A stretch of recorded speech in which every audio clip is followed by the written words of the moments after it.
انت اللي قدتي الباك هذا العام واكتفيتي انك ترشحتي في واحد العدد قليل ديال المؤسسات، لان هذوك هما اللي انت عندك فيهم لو سوي وهذوك هما اللي تتعرف.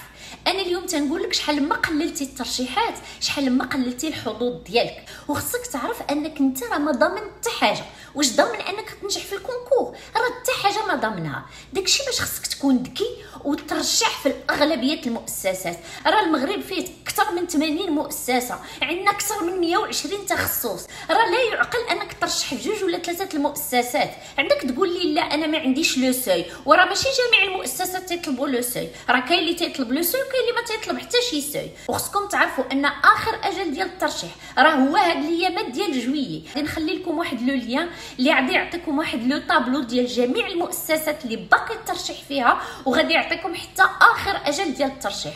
كونوا اذكياء، ترشح في لو ماكسيموم اللي بغيتي ترشح فيه واللي ما بغيتيش حتى هو ترشح فيه.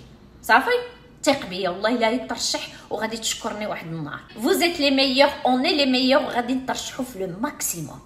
صافي عوال عليكم ياك، يلا تهلاو في راسكم.